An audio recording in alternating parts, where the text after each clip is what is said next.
Okay, let's try again. Good morning, everyone. Thanks for coming to the PhD Career Beyond Career Academia series. My name is Zhi Chunling. I'm the Assistant Director of the Career Counseling for PhD students at Brown University. Today, we are very honored to have our 5 Brown PhD alumni who are currently and previously working in the consulting and to talk about their transition from academia to industry, and also provide you like how you're going to prepare for the career choices at the advanced degree levels. Without further delay, let's start the discussions. Oh, one thing is I would like to introduce Sean Williams on the screen, who is currently working on a project in Middle East. That's why he can only attend virtually. But now you see, the consulting career can take you everywhere in the world, which is nice. Yeah, so let's begin. Sure. Hi, my name is Daniel Kushner. So I think we're going to start, maybe we'll start with all introductions, and then we're going to go through some questions. Great. You go first. Hi, my name is John Capano. I have a PhD in evolutionary biology, or ecology and evolutionary biology. I graduated December 2020. I did a postdoc here at Brown for about a year and a half, and then in April of this year, I switched to healthcare consulting, mostly with pharmaceutical companies, and I still do quite a bit of research in a market research firm. I'm Amy Crocker-Selzer. I did a PhD in sociology, I finished up in 2012. In my PhD, I focused on international development, and I am now consulting in international development research, working for UN agencies, USAID, international development foundations, providing research on what programming is working and how to make it more effective. Hi, I'm Jing Yang Wolpa. You can just call me Jing for short. I also received my PhD in neuroscience at the end of December in 2020, and then I transitioned pretty much immediately into my current job, which is as a field scientific consultant, or you can think of it like a field application scientist for a small biotech company. And essentially what we do is every time that one of our systems is sold to a customer, they assign a consultant like me to help them with everything from experimental research design, data analysis, surgical training, all the way to publication, and letters of support for grants. So it's probably very similar to like a consulting staff scientist almost. And Sean? Cool. Sure. Thanks for the verbal key. I still can't see the panel, so it's hard to know when to jump in. My name is Sean Williams. I did my PhD in about the cell biology and biochemistry. I think in April 2021. Then I started at PhD a couple of months after that. I mostly have been doing work in healthcare practice, so that leads me to do work in medical devices and biopharma R&D, mostly from the public sector as well. And I'll just introduce myself quickly. My name is Daniel Kushner. I'm the director of Director of Resiliency Strategy at Luma Energy, the grid operator in Puerto Rico. Before that, I did a PhD in political science with a focus on Indian political parties. In between, did a little bit of time in consulting, including at Accenture. So I want to really have this opportunity to talk through a couple of topics that I think that you guys will have heard about, and then really have a lot of time for people from the audience to start engaging with each other. The first thing that I'm really curious to hear all of your perspectives about is the evolution and how you made it to this career, and especially talking about some of the challenges that were faced, both some of the practical challenges, but I'm also curious about some of the emotional challenges that come from transitioning from academia to industry. Sean, you want to go first? Sure, I can start. So I got into consulting. It was a little bit of serendipity. In the second year of grad school, and I wasn't sure what to do for a long time. And I remember a friend of mine just asked me, what is it that you like about grad school? What don't you like? And I was just like, I like getting data. I don't like doing experiments. I like getting the data and analyzing it. And then that's it. And then they're like, yeah, I don't know if that's going to make a good scientist. So for a long time, just kind of bouncing around, not really knowing what to do. And it so happened that a recruiter reached out to me, but I never heard of BCG at the time, so I thought it was spam. So honestly, I ignored the email for about 6 months, and then I happened to run into someone from high school, and then we were talking about some random things, and then I mentioned BCG, and he almost hit me in my head, and she was like, "Where's wrong?" He goes off the recruiter.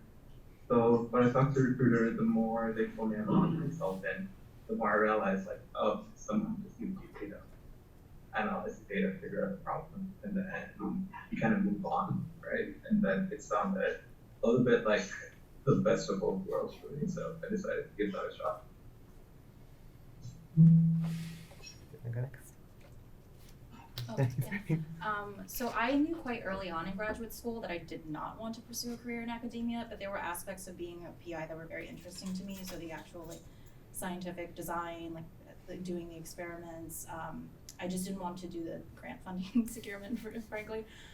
So my actual like process is, to be honest, I didn't really know what I wanted to do until like pretty much the last minute when I was about to defend. And my PI asked me like, what do you want to do in the future? And I just said, you know, I described what my job is now, and I just thought to myself, there has to be someone that values this work.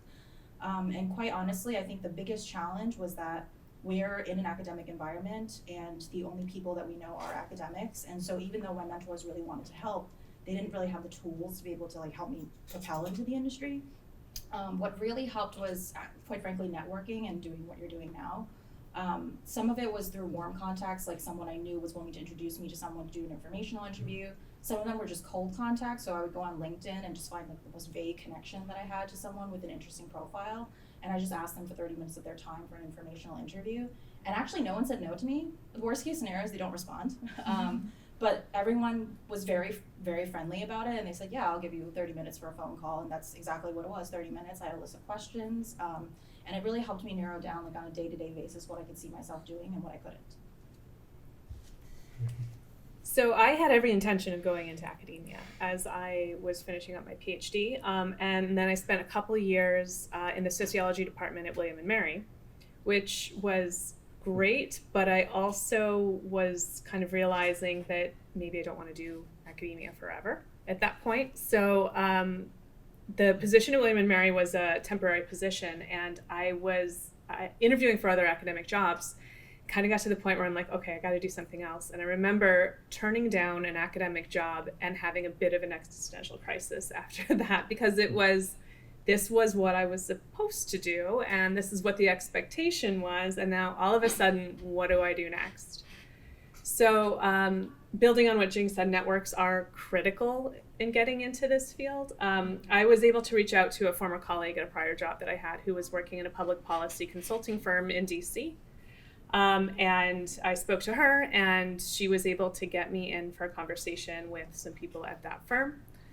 So I started doing public policy research, domestic public policy research, and was really missing the international work. So within that firm, I was able to transition into their international development research group. Great. So I probably was expecting to be an academic for a long time during my PhD. I did a lot of field work, worked with animals. It was like a really strong passion of mine. But then as time progressed, it just felt like I liked the research part, but I didn't like not knowing where I was going to get a job and not having control over sort of my career in that way. Just kind of like I maybe land in Illinois, and if I don't like it there, I'll have to find somewhere where I do want to live. So I continued down the academic path, and I was really interested in it. But then as I started to realize that like my family situation changed and I really wanted to transition out, it was just hard to figure out where to start. Like my advisors, super supportive. They wanted the best for me, but they didn't know what to tell me. Like they're like, we know how to advise you how to do this path. Like we don't know how to tell you how to do anything else. So to kind of follow up on like networking is like I actually got my job from an interview in this room. So like I was in this room 10 months ago, and now I have a job. But getting to this room was not necessarily on my radar first and foremost. And like, I think the biggest thing I learned was to ask for it and take advice and network. And that was what I learned, was reach out to everybody that you know. I happened to like get a dog and was at a dog park, and there was a bunch of PhDs that I was interacting with in the mornings when I was like talking. And then I was like, oh, but they weren't in academia anymore. I was like, oh, so how did you do that? And then they put me in contact with one of their friends who put me in contact with one of their friends. And through those interactions, I learned like I needed to be involved in every network I possibly could, which involves your undergrad institution job posting boards, your graduate school job posting boards. Like the job that I got was posted here on Handshake, which is why I came to an informational session here. But I would not have done that had I not interacted with a woman at the dog park, asked her about it, and then talked to her friend who's like, you need to get on every board you could possibly imagine. But I did that for undergrad as well, and I got interviews at 2 other consulting firms through friends that I pretty well knew during college. And then just having informational interview sessions is critical to just understanding what do you want to do? Is this even going to be a good fit? Are you going to like what they do day to day? So just having just fun, informal conversations with people really sort of narrows down the scope of what it is you will or won't like about the job. And then I got lucky because I landed at one that still involves a lot of research. But a big thing was the struggle was your perceived skill set. A lot of us have life science backgrounds where a lot of us are hard scientists. It doesn't come natural to you to see that your personality is something that's super valuable. You have whatever, you can do PCR, you can do surgery, you can do X, Y, and Z, you've got X publications, and industry isn't quite as interested in that. They are interested in holistically who you are as a person and what you have to offer. And I actually recall my interview, the guy put my resume to the side, he's like, where are we gonna fit you in? And I realized he's impressed with my skills, but he wanted to know who I was and how I would contribute to the team beyond just being analytical and very critical, having good critical thinking skills. What's really interesting thing about all of you are saying is that there's both some connections, some similarities between what you experience in academia, but also some differences. So I'm hoping to hear a little bit more about what really surprised you about that experience of that transition and the distinction between industry and academia. Sean, you want to start first? We'll go the same order to drive people crazy. Sure. Can you guys hear me better? Just want to double check. I know it's kind of loud on my airport. Audience, you're gonna have to help me out. I can't actually see the panel. You're good. Alright, cool. So I guess we'll take it in a different direction. The differences between industry and consulting is actually surprisingly the same as grad school. And that caught me off guard, and I'll explain what I mean in a second. It's I don't know how many of you guys are in PhD programs that require rotations, but being in consulting is a lot like that, where you move on from project to project in a very short space of time. You're expected to take in a lot of information, process a lot of information, and kind of become competent very quickly. And that just happens over and over. So I think being a consultant is kind of like you first year in grad school, where you kind of feel self-conscious. You're like, I don't know it. I'm gonna get found out. They're gonna take me out. Oh my God, what am I doing here? And then just kind of pushing through that and learning to learn, and advancing, and then get into the stage of oh, okay, I have some confidence, and it just starts all over again. Now to tactical differences, I'd say the pace is what really surprised me. You have to move very quickly. The expectation is you learn a lot very quickly. And I think the first day I was on a project, I remember talking to my manager, and he said oh yeah, we're gonna do this. We're gonna have a talk in 2 hours if you make, this presentation in the next hour and a half for us to have a talk in 2 hours. And then I just remember how am I supposed to do that? I remember having weeks to prepare my talk, perfect practice talks with my lab and things like that. And then here it's just no, we do this now, and then it's kind of sink or swim with it. So I think that's the most jarring thing for me. That being said, you come to terms with it really quickly and learn to kind of adjust and move on, and it becomes second nature over time. So it's been an interesting ride. I would say for me, the biggest noticeable difference between academia and industry is that I think this is true for most labs, and I think it just depends on the research lab that you're in.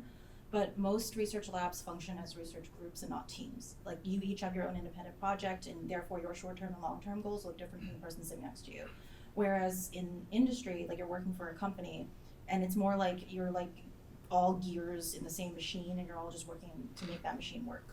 So because of that, I feel there's a lot more meetings to field. You have a lot more meetings with your manager, which could be a good or a bad thing, because, for example, I felt I had too little meetings with my PI in graduate school. And it's very hard to feel, at least in my opinion, there's very little time and very hard to feel lost, because there's always some degree of communication. which is really helpful if that's something that you prefer. In terms of like the actual challenges in terms of like moving into industry, I have to agree that you have, at the end of the day, a lot of companies, they work on capital gains. So that's usually measured every quarter. So like every 3 months, they measure your performance. So you have certain levels of deliverables. You have very specific key performance indicators that they expect you to have. In academia, I mean, research is, it's hypothesis driven. So if it doesn't work out, it's not really your fault. But usually in a company, they want profits. So there's usually some level of tangible deliverable that you have to, meet. So I would say that's probably the biggest difference. If that's okay with you and you work well at a better pace, that's actually my fit for you. So for example, I felt like graduate school was sometimes too slow for me. And I felt like I was just draining like 3-4 months of my time. And I'm like, where did that go and what did I do? So I prefer it. And then I think it's just also like a personality difference. Like, do you see yourself doing that? So I'd say, coming from a social science background, grad school very much prepares you for an academic career where you're setting up your dissertation as your position within the broader literature in the field, and who's your advisor, who have you published with, how are you connected into that network of researchers, and your dissertation is the product that you're going to take out of grad school that's going to be your first book that you're going to turn into all of your subsequent research. It was very surprising to me when the second I started looking at non-academic jobs, nobody cared what the hell my dissertation was about, because that was everything for so long. So they don't care where you sit in the literature and in the trajectory of theory development. They care what you can deliver in terms of your technical skills, in terms of your ability to do research, to think strategically and critically and more broadly. And they're never going to speak the same language of theory and all of that. That was sort of freeing to me. It wasn't like everything that I had done in grad school was determining everything for my life from then on.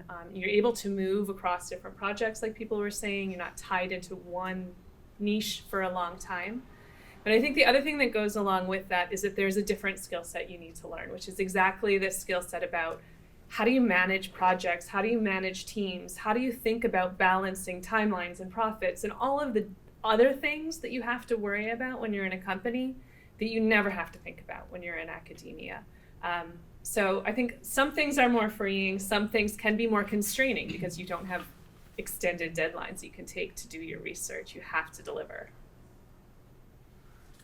Yeah, I would say from my experience in academia, some parts of consulting are very similar. It is a lot of feast and famine, which I experienced a lot in grad school, like really intense bouts of tons of work and then sort of slower periods, which will kind of happen cyclically. So I've experienced quite a bit of that in consulting, which has been similar. I do find that like deadlines and the general mentality is much stricter in industry versus academia. Kind of like deliverables have to be due. It doesn't really matter. Like the work needs to get done and we have to send it to the client. And that rapport that you build with the client by sending the deliverable that's like the bread and butter of the company. So you have to do that. And grad school was just such a marathon that like projects and deadlines are a little bit more fluid. Things get pushed off. You might just end early, and that's just not the case in industry. Things need to be delivered. They need to be delivered perfect on the first or second try. Like you don't really get multiple chances to improve it. It needs to be correct the first time, because once the client sees it, you don't want to adjust it again. So that kind of level of just extreme level of like attention to detail plus like perfectionism can be a little bit of a difference. Like you just don't have a lot of time to deal with everything. My firm is actually fully remote, so I really enjoy that difference because like, I mean, grad school can kind of be like that, but I don't have any requirements to go anywhere. So my schedule is quite flexible. I do have to meet my deliverables and that has to be done. And I am also required to be available 9 to 6 daily, and that's just for meetings. So I may be working outside of those hours. So but it comes like it's a give and take. Like I get to, if I need to run out and go to the car mechanic, I can, but I do have to get my work done and it has to be done. I have to log my hours and I have to track my hours and make sure that I'm doing what is being asked of me. So there are a lot of kind of changes. I did also get to learn a bunch of new stuff though. I have been really interested in the new skill sets and like finding things that I didn't think I would be interested in that I became very interested in. I work in a market research firm now. I get to talk to doctors, I get to talk to patients, I get to like develop strategic insights. That's been super fun, and it's just like a new avenue for me to like learn something. Business development, I have no experience with, but now I do because I've been thrown into that pretty quickly, which is also cool. But then I think that they appreciate innovation, at least at my firm, I know they do. So I came in, I was brand new. I got put onto a quantitative project because I have a lot of data analysis skills. And I immediately found like they were doing things super inefficiently, and I just made a new workflow, and everyone was like, great, that was awesome, thank you so much. And then I taught the company how to do it, and we use my new workflow now. So it's been cool because you can really bring a lot to the table that you may not have thought that you could, and then they're really receptive to that because that's what they're looking for. They're looking for smart, analytical people to get work done correctly and quickly. The last question we want to talk about before we're going to open it up for the audience is, what do you wish that you knew before you started this process of transitioning, especially while in grad school? Sean, do you want to start? Yeah, sure.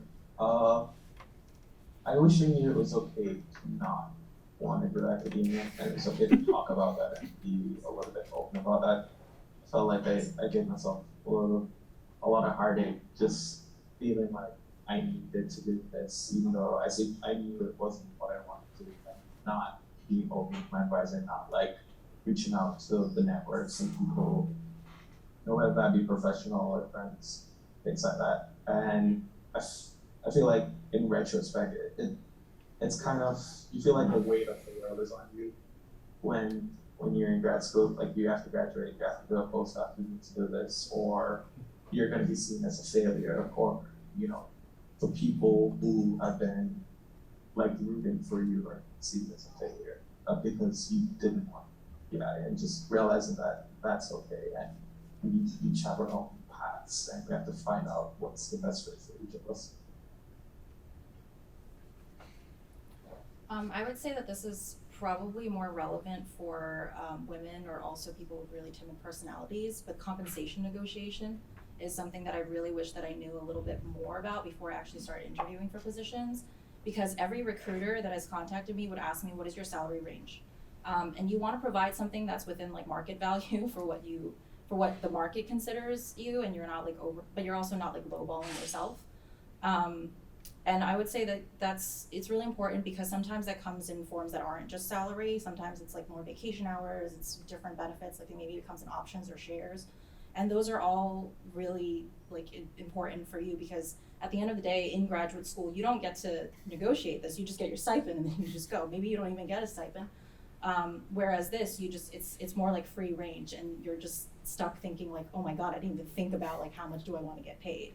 And just FYI, I did negotiate for my salary to get like the highest amount that I could, and I negotiated for salary and not bonuses because bonuses get taxed differently, just FYI.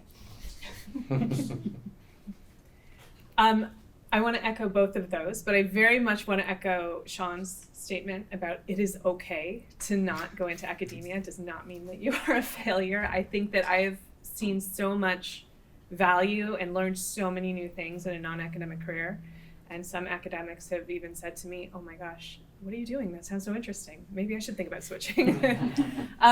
But the other thing is just, we all sort of said earlier about the importance of networking. I am not somebody who is naturally disposed to making small talk and networking. But do it anyway. I was just actually earlier this week at a networking event for USAID. I'm like, oh my God, I hate these things. And then I realized, talking to a bunch of people, how much everybody else hates them too and feels incredibly awkward. So just like lean into it. Like, there were so many times where people just joined a conversation between two people and kind of stood there awkwardly till somebody kind of looped them in. And that's how it works. It's gonna be a little uncomfortable, but just do it. I've never said no to somebody who reaches out and wants to just have a conversation. Yeah, I guess similarly, I'm gonna echo everything that's been said, but like, I get comfortable with selling yourself. Like, recognize that you have skills and that you have value, and like, I think that negotiating for salary, that's something I was not comfortable with, and I wish I had prepared far more for that prior to being offered a job.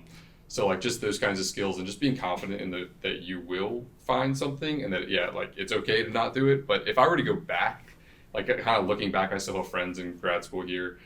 Like, I would probably have tried to gain a few more transferable skills through avenues that Brown does offer. There's like an open enrollment master's program. As a PhD student, you can get another master's. If I could go back in time, I almost certainly would have gotten a data science master's degree, and maybe if I had been more aware of what my like life trajectory was going to do, maybe we've gotten like a master's in public health or something just on top of it, because it doesn't add that much time.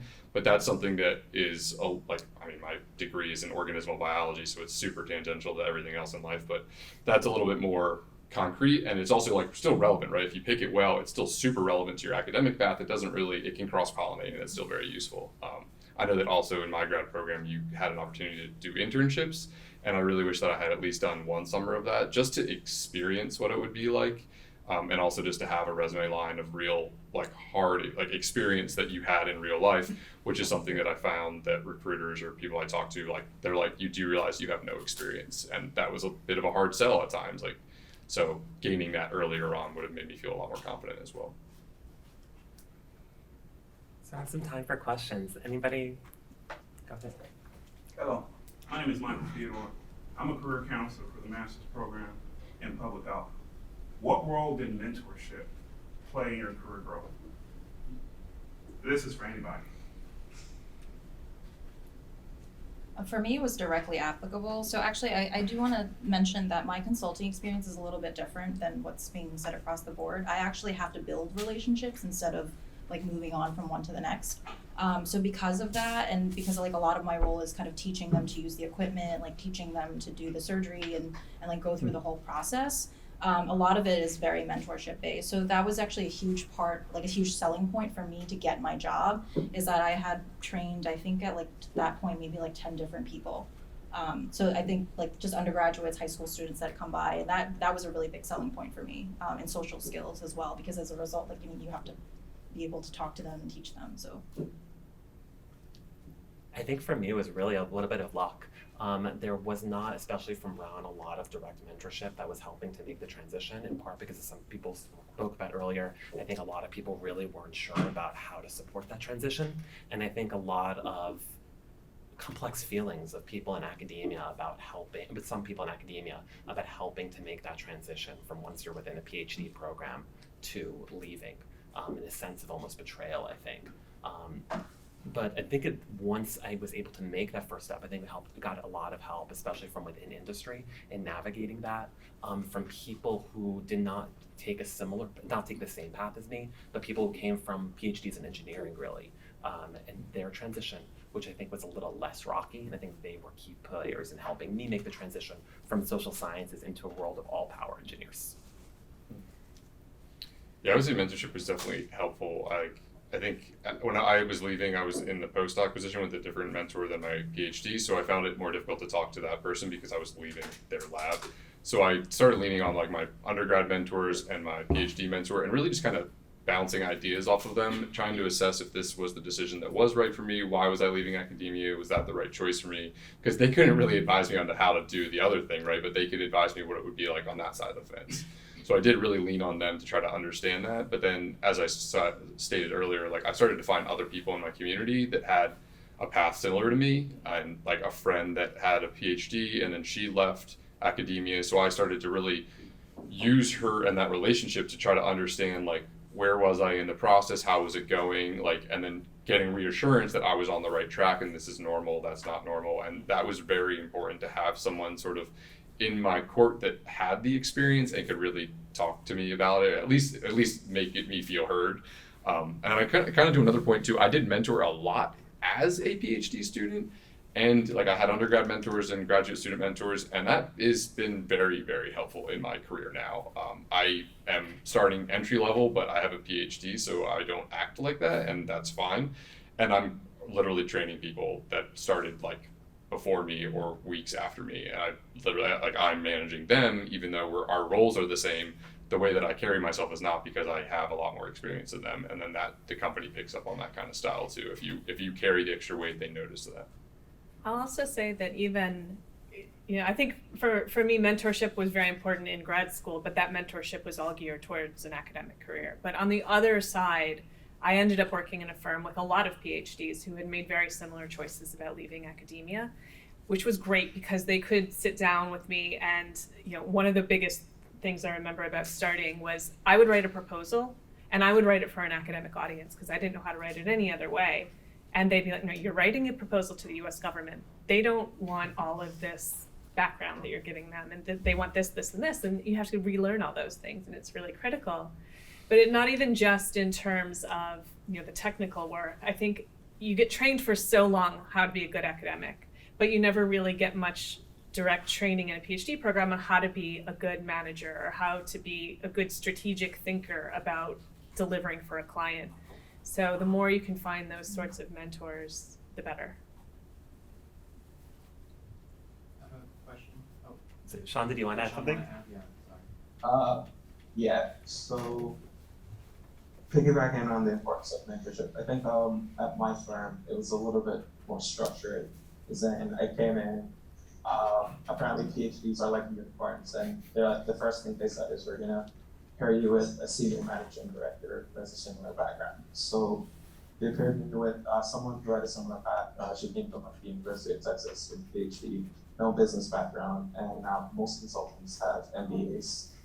And just, like I got on her first case, so the cases she was leading, so she's there to kind of guide me a little and help translate, some gibberish from the business school folks, and like helping me to reevaluate the way I make presentations and think about, just presenting something to clients. I think in academia it's very much taught like the science is first, the method is important.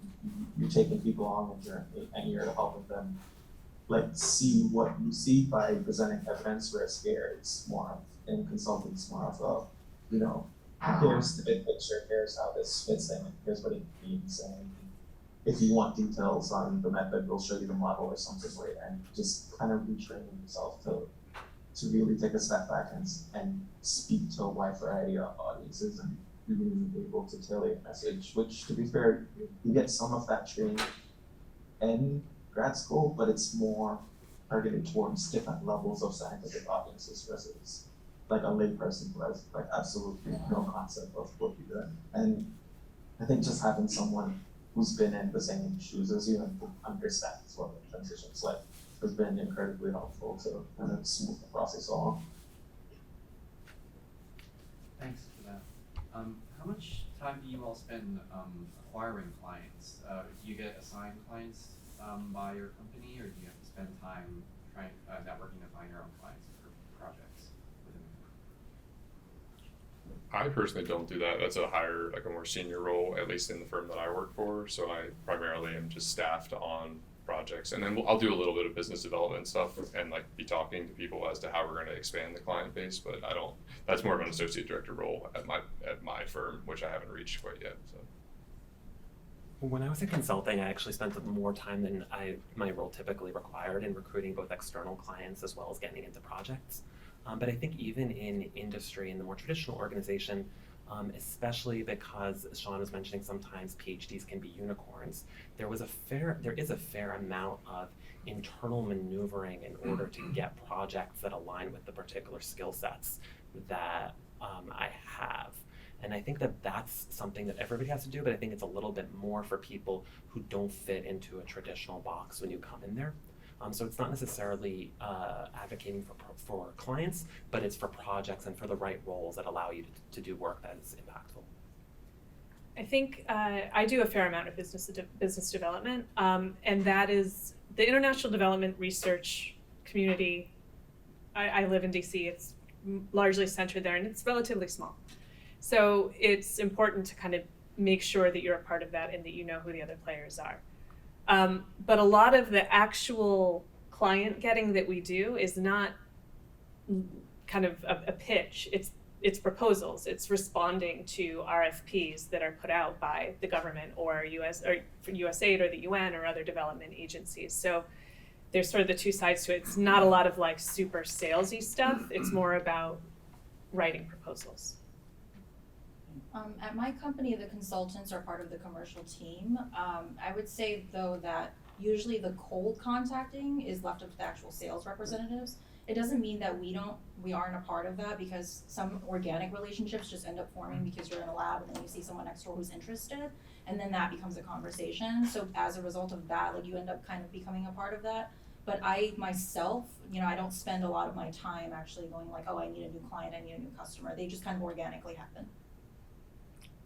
Sean, do you want to? Yeah, I spend about 0% of my time acquiring clients. I think the company has historical relationships, and the managing directors and the partners are the ones who do that. That being said, maintaining client relationships is kind of an expectation. So, and an example is like the director may have a personal relationship with the CEO of company X, but then you as a consultant are working with, say, their finance team, and you have a direct client counterpart. You're kind of expected to maintain those relationships. When you're at the client side, invite them out to dinner, do coffee, like just talk to them, learn about their needs and their businesses. And I think part of the reason they encourage you to do that, one, it's a good skill set to learn as you become more senior, and two, those relationships will serve you as you become a director, because the person, your client counterpart, chances are they're going to move up at the same company or another company, and just having that network of people is good when you move to the stage where you're expected to actually bring business. Thanks, everyone. Yeah, so I'm curious. I have a lot of debates with one of my friends about how kind of coming out of Brown with a PhD is a really valuable skill set, and any kind of hiring manager is going to be like have an understanding of what we've achieved here and sort of some of the skill sets that we've developed here. But then also, if you're applying to a job, you're competing with people who might have a more specific education in that field, or you might even be competing with other PhD graduates who have a more relevant PhD. So what I'm curious about is like, how do you be the one person that a company hires? I have two thoughts on that. The first is know the clients that they work with. That's when I bring people on who are new PhDs, I want them to have a certain set of skills, but I expect that they're going to have those already. But what new entries into the job market don't necessarily have is that client knowledge. You're not going to go out and know everything about the client, but you can do a sufficient amount of online research to understand what is the client base and what are their priorities, so that you can kind of come in understanding that. The other piece is communication. The ability to find good, solid writers is actually quite a challenge. So show that you can write, show that you can communicate effectively. Those are the two things that I really focus on when I'm hiring people. And then I don't care if your PhD is super specific in the exact field or it's tangentially related, because everybody's got to learn a whole bunch when they come into a new job anyway. I think it's a really interesting question. I think a PhD at Brown gives the sense that you're smart, and that's one key element that I think all employers are looking for. The challenge, I think, of when I've hired PhDs in different fields is the willingness to fully transition from academia into the new task. Because as Amy was mentioning, it's really something totally separate from doing that. And I think that being able to convey that willingness to try to do something new is something that's really helpful in guiding the right person into the right role. I would definitely second that, and that showing the interest and showing, it's almost like trying to figure out how the skills that you have to demonstrate, the skills that you have can be used in another way. And I remember the actual pitch that I gave the guy during my interview, and it was I was like, I have these skills because my task required these specific skills to get to that, to finish that objective. So if you give me a new objective, I'll just get really good at those skills. And my PhD from Brown indicates that I can do that quickly and efficiently, and I'll be really good at it. So it's sort of I had to showcase the fact that it wasn't I needed to have, animal surgery isn't the skill that matters, right? It's the fact that I got good at that because I needed that for my objective. So I just transferred it to their company, and they're like, okay, great. But it's also understanding who you're going to work for and what they're actually going to be doing so that you can then pitch yourself correctly, right? I knew they were doing market research, I knew they had quant and qual, and I knew that I would fit into a certain box there. I just had to show how I would fit. And by doing informational interviews and learning before I got to that moment, I was prepared when I actually had the question fielded to me. I actually have two different viewpoints of this because I did interview for positions that were very similar to the consulting experiences that have been talked about. So I did get an offer for, like a bigger offer for a management consulting position that would involve travel. Actually, they had a big client in Dubai that they wanted me to go to. So actually, one of the things is actually whether you're willing to travel. For some of the consulting positions, my current job, there's some travel involved. For some, like he goes to the Middle East, but for some it's like more local travel, like my job is more local travel. Then in terms of like the actual like jobs and skills and what they looked for in the interviews, I would echo everything that was said. In my current job though, the PhD in the field that I'm in is actually directly relevant because a lot of it, like the system is very specific for like brain imaging actually. So they wanted someone with experience in neuroscience, and I actually had to do like pretty much like a postdoc talk when I actually interviewed after several rounds of interviews, of course. And at the end of the day, the PhD was directly relevant because you needed credibility with your customers to say, hey, I have experience in this field and I'm willing to guide you for experimental design. Otherwise, it's going to be a really difficult conversation. So yeah, that's my two different viewpoints. Sean, do you want? Yeah, so my firm's more of a generalist firm. They do a lot of different type of work. So I'd say what you do your PhD in isn't very relevant to them. There's a bias towards STEM PhDs, but I don't know if that's just because people with STEM PhDs tend to apply to the firm more. But some of my cohort, I had philosophy, history degrees. I think I asked this very question during my interview, and the interviewer said it's like, when you work with people, we know you're all smart. The PhD to us is just kind of a rubber stamp that tells us that you have a good capacity to learn. And we just want to understand if you're willing to put in the effort to learn the things that we're going to teach you and have that desire to constantly grow and be uncomfortable and, push through the ambiguity and get to a point where you can pick up new things. So I think that's the most important skill set. So the PhD itself is more of a, yes, this person can learn, they can do this, and that they will teach you what you expect. There's some cases where they may look for someone who has particular expertise from the pool of consultants that they have. Like the project I'm on right now, they specifically want someone who understood genomes for this project. But I'd say that's the rarity. Most things I don't have no idea. My first project was to build an Excel model. Never opened Excel in my life. And the expectation that we're going to teach you, you're going to learn that, you're going to do something else. Thank you. You mentioned rotating on a lot of different projects in a short amount of time, and I'm wondering what percentage of those projects are kind of learning new skills or having to learn new skills, and what percentage are kind of reusing old skills? Well, I just started recently, so for the beginning it was all new skills. But that's become, I was literally talking to my manager last week, and like I'm starting to build my niche so that I'm getting like piped into more and more quant projects because that's just where I'm strongest and what I prefer, which is cool because my manager's like, what do you like to do?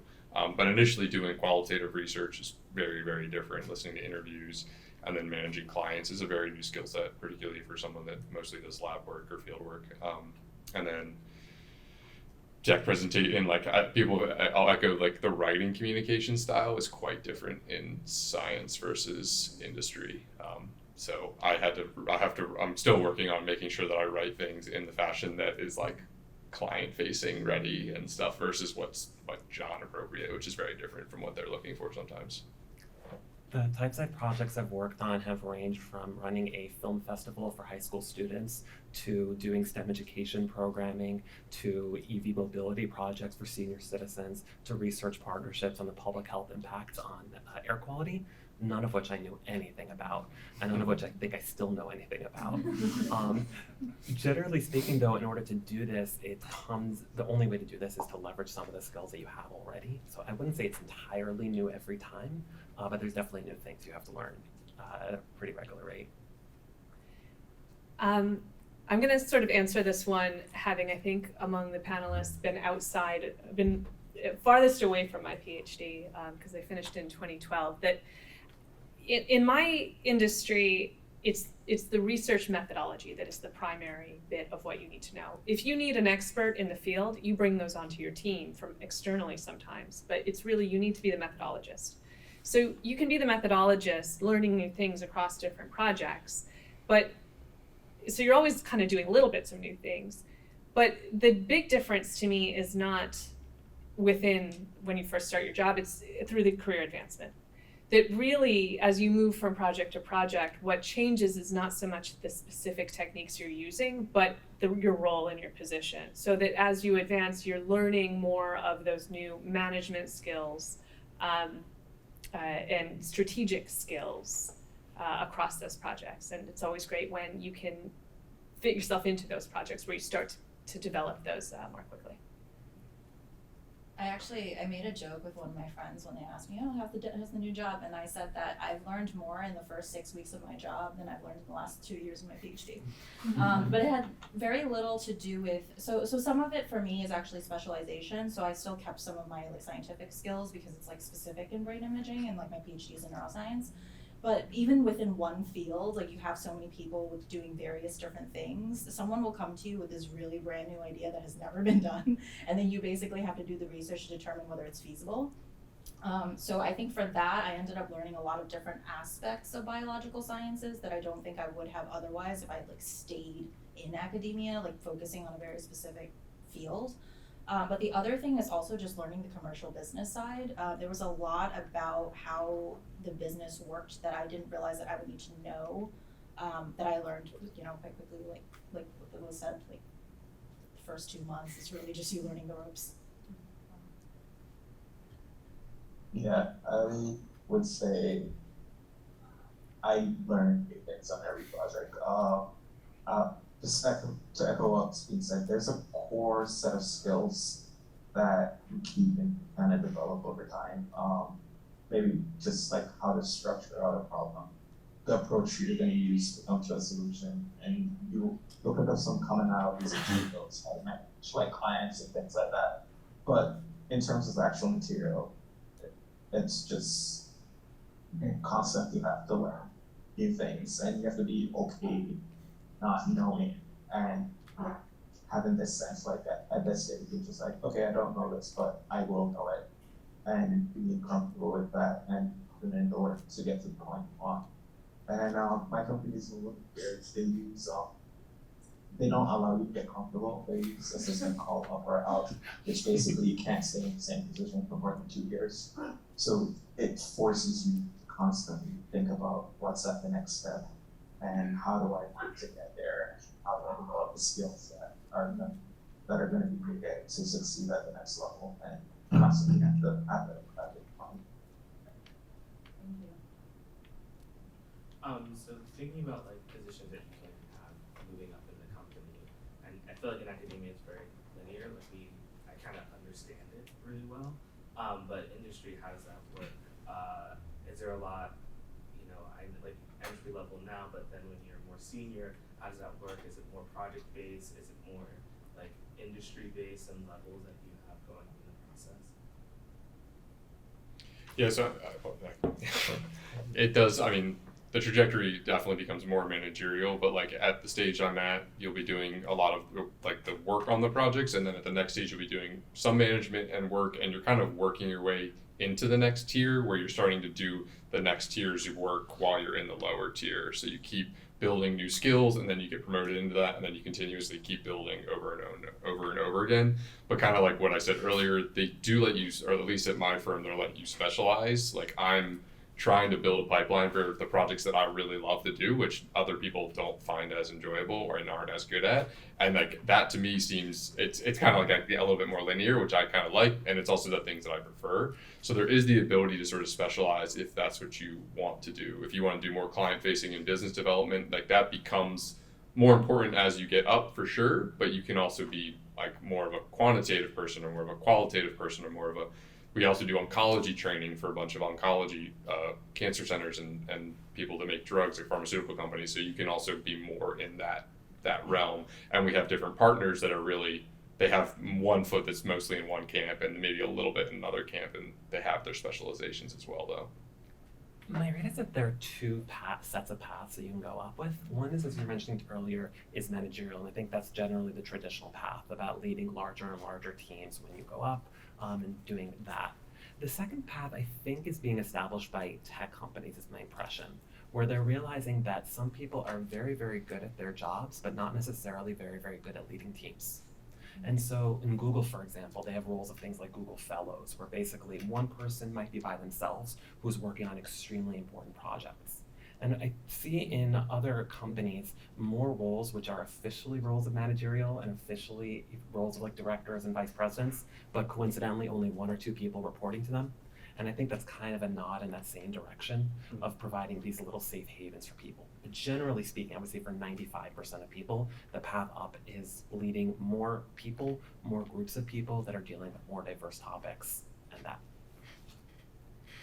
I would say in my firm, it's sort of, absolutely, that's the case, but it's also sort of segmented into the people who do the technical work, the people who do the business development, and the people who do the sort of operational stuff, like making sure that the contracts are compliant and that the finances are, are on track, all that sort of stuff. So you can move up through any one of those sort of pillars by leading bigger teams and getting better and better at that. But I think what I found that is really a unicorn and really effective is if you can do a little bit of all of that. Because then when you get through the managerial structure, you're able to synthesize everything sort of across the organization, and which can be really, really valuable. I would say that for my company, I work in like a small to medium-sized biotech company. It's like a little past the startup phase. But because it's a small enough company, there are a lot of opportunities to do things that are outside of your role. So for example, I've been getting into like product development and road mapping for the company. Which is something that I think in a larger company, they would have more delineated structures to do that. It would be harder to move up. I do have friends that are working in like baby startups and they do everything, like everything that you can think of. I have friends who work for venture capitalists, and they also kind of go and do different types of things, some more business related, some more managerial. So I definitely want to echo what's being said. So if you feel like you want the opportunity to move very quickly, probably a smaller company might actually be better, just because there are more opportunities that way, and it's usually like less kind of like red tape almost. I guess my company is a little weird in the sense that the funnel's a little bit inverted. You start more general, working on more diverse sets of topics, and as you become more senior, you're expected to specialize a little bit more by practice area or industry. So like public sector versus private sector, or a practice area, an example would be like operations versus like finance or something like that. When it comes in terms of moving up in the ranks, at BCG it's very rigid. I think it's the same across like the big three consulting firms, and the same thing as well. Each position is very structured. You know what the next step is all the way up to partners and managing directors. You're expected to move up to the next level every 2 years. So at the end of the second year, I think here you go. And the next step is like a project leader, and then after 2 years, to principal, and so forth, all the way up. And you're expected to meet certain milestones in order to get a promotion or the nice terms transition of the firm. So we have a different organizational model. So I'll say it's the mileage may vary depending on the type of firm and the size of firm you go to. They'll have different structures in place. You'll just have to figure out what that is, where you are, and how to navigate it.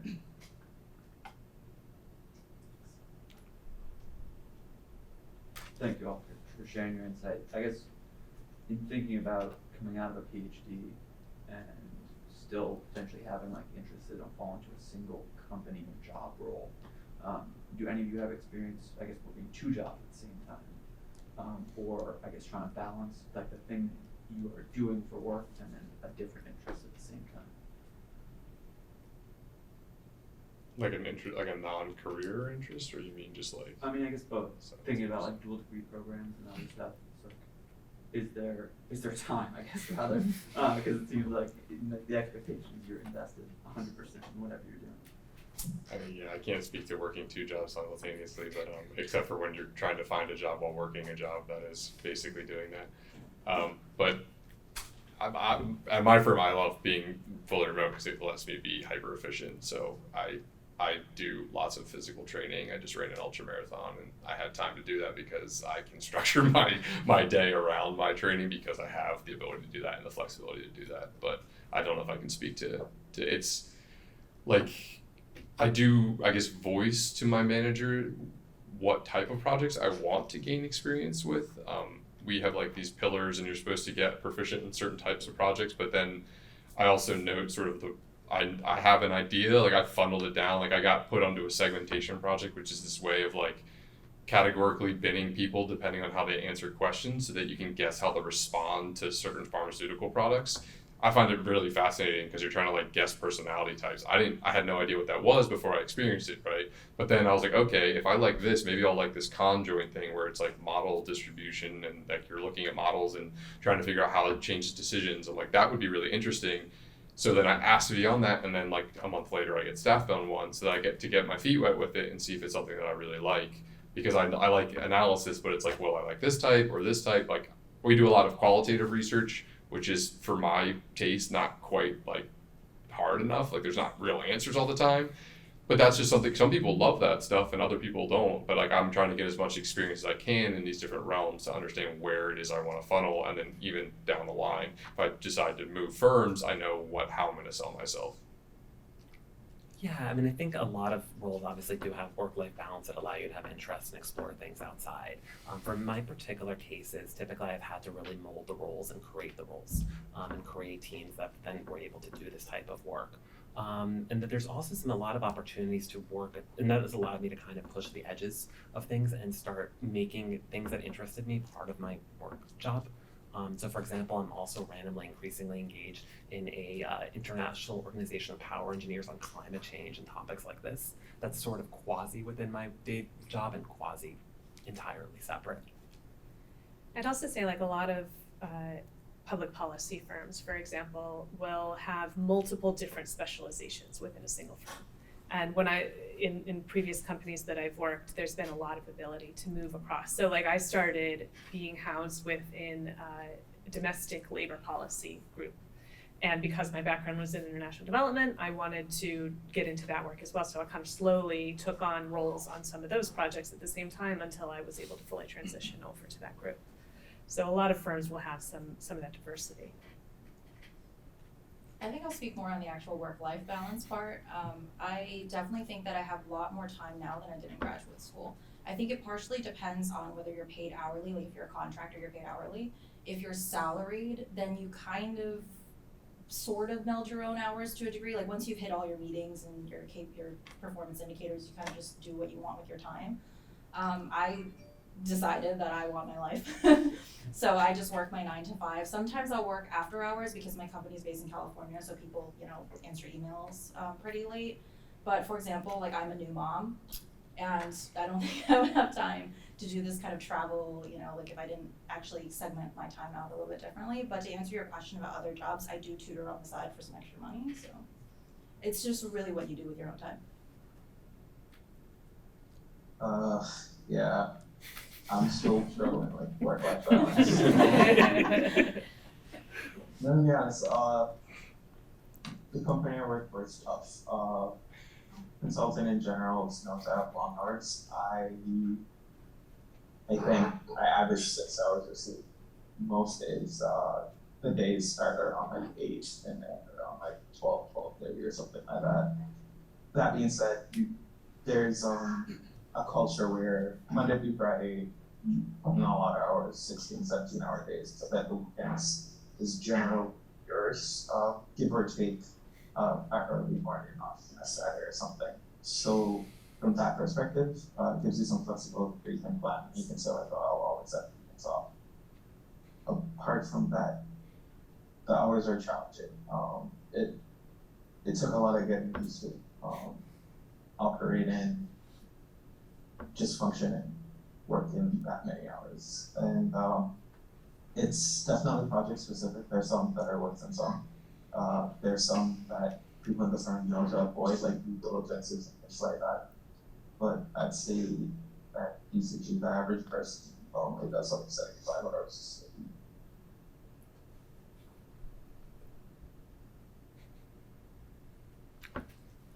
I'm curious about, what do you think is more important, that, your research happen to be relevant to the field that the consulting firm is targeting at, or you develop the skill set the company needs?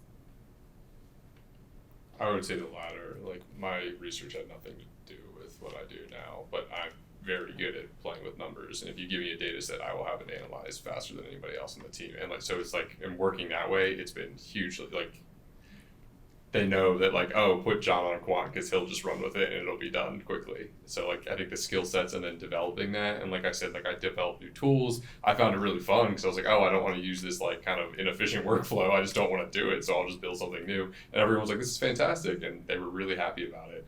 So I think that it's like the fact that you did research, right? The fact that you understand how to build a good experiment or understand what factors are going to be confounding. That's what's really important at the end of the day, and make sure you just sell that, not necessarily this specific thing that you researched.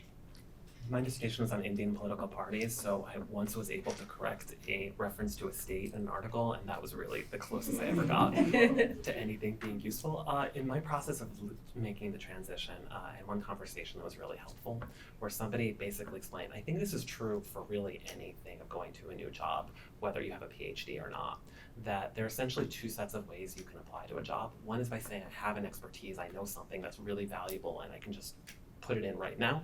And the other is that the experience of having learned something in the past will let me to learn something in the future, allow me to learn something in the future. And I think for 95% of people, it's typically that second path, or I don't know about 95, but it's for a lot of people, it's typically that second path, and that was certainly the case for me. I would agree. It's 100% the skills. I work in my field still, and I hire researchers with PhDs, and it's 100% the skills and not the topic. If I need expertise in a very niche topic, I pull in an external consultant and hire them for a few days or whatever is needed to give me the very specific advice. I would have two viewpoints because I did interview for different types of consulting positions, and similar to them, I would say for the management consulting positions, they don't really care. They might ask you, so actually, I should mention my PhD wasn't directly at Brown University. I did a joint partnership program between the National Institutes of Health and Brown University's neuroscience program, so I actually did my research at the National Institute of Diabetes and Digestive and Kidney Diseases. So during my interview, they did ask me about like some things related to diabetes because that's actually the major moneymaker. So sometimes, but honestly, the rest of it, not really. It was just looking at your quantitative and data analysis skills and like how quickly you can like meld into an environment. In my current job, sometimes, because sometimes they're working on something that's very similar to my dissertation research. Honestly, most of the time it's not, and some random stuff I have to Google. Yeah, as everyone said, it's the second one. But 99% of the time, they don't care what you did. It's more like you have these skills, you can research, you can, generate a hypothesis and test it, and then figure out what's happening. I'd say the 1% of the time, it's not that it's directly related. It's kind of like it's seen more as a credential when you're maybe selling a project to a particular client. It's nice to say like, oh, you have this consultant has a PhD in X or Y, and you never use it, but it sounds good on paper. But most times, no one cares. I have a question. Thank you for your insights. My question is, what hard skills or soft skills that now that you've progressed so much in your careers, you wish that you knew while you were in grad school, so you would have invested some amount of time developing those skills. They could be hard.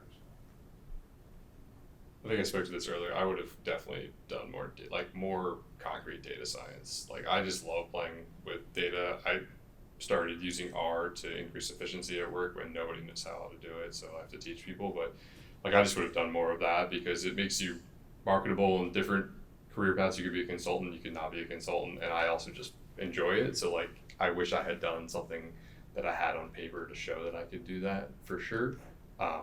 but then also the soft. I think that a lot of it's like you have to also recognize what you're good at that isn't necessarily your science degree. Like that was a big struggle for me, was to realize that my personality was the thing that I was selling half the interview at minimum, and just starting to realize what do you like to do? Like, are you good at giving oral presentations? Are you good at explaining complex things? Are you good at training people? Do you like being client facing and like making people feel good? Like, it's just all these different aspects of who you are, and then you can really try to narrow that down, which I think I would think about that more existentially. But I honestly don't have a good example of what any particular additional skill I would have wanted to develop. The truth is that there was no skill that I'm doing in my professional life that I really could have learned at Brown or in school, and that to some degree I was going to have to learn new things anyway. And so I was glad that I got the chance to work in grad school on a topic that really interested me, learn languages, do research, and I'm glad that I focused on that topic, and then afterwards I did something totally different. Yeah, I would just say communication, like any way you can develop communication skills, invest in that, because it's really, really useful when you're dealing with leading teams and communicating with clients. I have to echo everything that was said, but also generally when a job listing is posted, there's the list of qualifications that they ask for, and then there are hidden boxes that they will never tell you. So sometimes you can be a great candidate for a position based on those qualifications that they've written down, but they're looking for something else that you don't have. It's not about you, it's just what the company is looking for. So sometimes you'll have to apply for like multiple jobs. So because of that, I would say the same thing. Sometimes there's not really much you can do about it, because it just happens to be, are you a great fit with a team that's already working there? Are you do you have, like, for example, for my job, it's a lot of relationship building, so you have to be personable, relatable, like you have to have social skills and be like not afraid to talk to new people. And if that is not something that you have, that it might not be a great fit, even though everything else is checked off. So it's sometimes not about you, and sometimes there's nothing you can really prepare for. Yeah, I thought the communication part, the soft skills, very important. We should spend more time doing that. I'm the type of person who's very comfortable with silence, which does not make a good silence, which doesn't make a good consultant. The client, I know they're paying you for a service, but it's all about the relationships, right? Like, they have to trust you to listen to the recommendations that you're delivering them. So there's a certain level of comfort you need to develop and rapport that you have to build with people that you may not know a lot about or not have any shared interests. Like sometimes some of the clients are in their 60s, they're talking about most random things ever. Being able to kind of navigate those situations and being able to tailor what you're saying to the audience and having that awareness of, okay, this person may not receive this way, or because of this cultural context, and so kind of use a different word in this scenario, being able to navigate those. So I'd say it's not something that's on paper, but just network, just talk to a bunch of people, get comfortable, discussing things with people from different backgrounds and learning how to communicate to someone outside of you, and being able to speak to what your research is about. So a lay person, like those type of skills will serve you well. Can I just add one thing to that real quick? If any of you are TAs, I would say use your recitations or your classes that you're teaching as a way to develop those skills. When I had 2 years teaching at William & Mary between my PhD and my job, I feel like that was just absolutely critical. Getting comfortable talking in front of large audiences and thinking on your feet in a way that was so unbelievably valuable in my job. Thank you.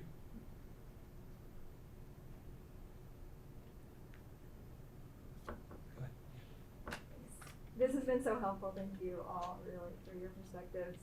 I'm curious, and I know you all kind of had different trajectories or timelines around when you decided academia is not going to be for me.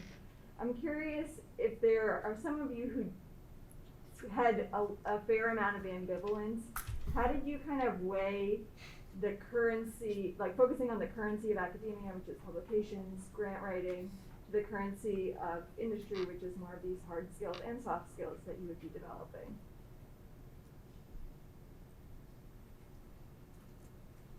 So you mean, how do I weigh?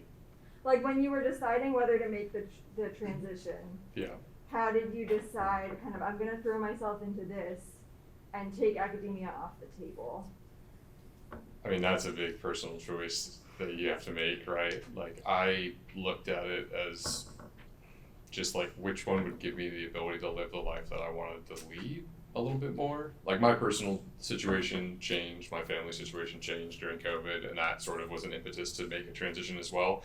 But it was also like, I loved what I did. Like, I worked on lung ventilation mechanics and snakes and turtles and birds, like really random niche thing.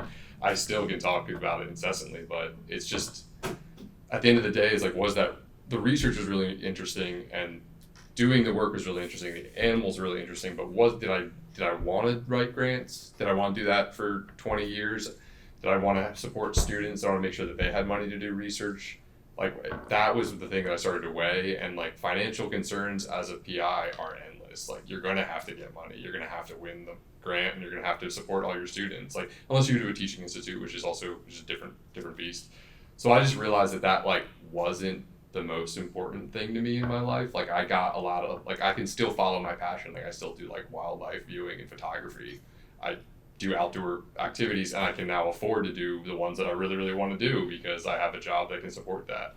So I just made that decision where like, this is going to let me be the person I want to be in the future a little bit with more flexibility, and let me meet my family goals that I'm interested in, which is just, so you just have to kind of start to making a literal pros and cons list is a good place to start. I agree. I think in general it's a difficult transition, and it doesn't necessarily have to be entirely 1 to 0. There are particular roles you can define outside of academia that still allow some level of engagement with this, but I think at some point you have to make a decision and go with it, for better or for worse. And so for me, I think that when I first transitioned into the non-academic world and I was working in domestic labor policy, it was still interesting, but it wasn't where I really wanted to be. But I was able to move into international development, which is where I wanted to be as an academic in the first place, and not have to deal with all of the frustrations of academia and still be engaged in that work. So I don't think it's a complete either or. There's certainly ways that you can still do the topics that are of substantive interest to you. So when I said earlier that I knew quite early that I didn't want to pursue a career in academia, I was maybe like 80% of the way there, like not 100%. So what I did was I still developed some skills that I felt like were transferable to different kinds of jobs, so like managerial skills. So I asked for people to mentor actually. And I took like workplace dynamics, trainings and stuff like that. And I also ended up doing like scientific training as well, which was specific in microscopy, which is what my job is in now. So it ended up all being relevant actually. So if you're not sure, I would just say just do whatever you feel like might help you or that you're interested in. Eventually it will probably all fall in place. But usually I give this advice to people who ask me about how to find a job, which is that I feel like it falls into 2 main categories. Like the first is, what is your personality like? And therefore, what do you see your day-to-day looking like? So for me, like I spent a lot of my time in behavioral rooms, in the basement with no light, with no social contact, and I hated it. So I really wanted a job where I could have some social contact, and that was important to me. And then the second thing is, what are your current priorities in life? And those change over time, and that's fine, and therefore you change jobs. But at the time, it was really important to me to get financial security. And there was, in my opinion, no strong financial security in the academic field. And I really wanted to be able to provide for my current family and then a family that I wanted to have, which I do have now. So I think you need to think also for yourself, no job will fit all of the positives and the checkboxes that you have. But at least if they'll fit the most important, the most prioritized ones, then it's usually a good fit. I'm a terrible example. I knew I didn't want to be an FBA after second year. So it wasn't much of a decision, but I think the moment I knew that I could do something else was midway through my second year, so a year and a half in, I ended up having to switch labs, and then I had gotten really invested in the topic that I was doing, learned well, not everything, but I felt fairly comfortable with the literature and what was happening, and then had to switch that all of a sudden. And the process going through that, you know, having to get up to speed and then fail that project kind of made me realize something, that I didn't so much care about one particular topic. There wasn't something that I had a burning desire to study. It's more of the journey itself, just like learning something new and working through that. So that kind of gave me the comfort that it's okay to kind of take a risk and try something else. I didn't know what that something else was at the time, but that it was okay to do that, and I would be able to select something else. And you know, with that, I think that's when I felt like, okay, I can try something else. And so at the point, I was just raised the financial security, like the money consulting, it doesn't hurt at all. All right, I think we went over our time. So I want to thank the panelists for all of your comments and discussion. I want to thank all of you for coming. And I think there's some snacks or some sort of Yeah, food. the lunch is ready, so please help us to stack all the chairs up, and we can move the cocktail table in.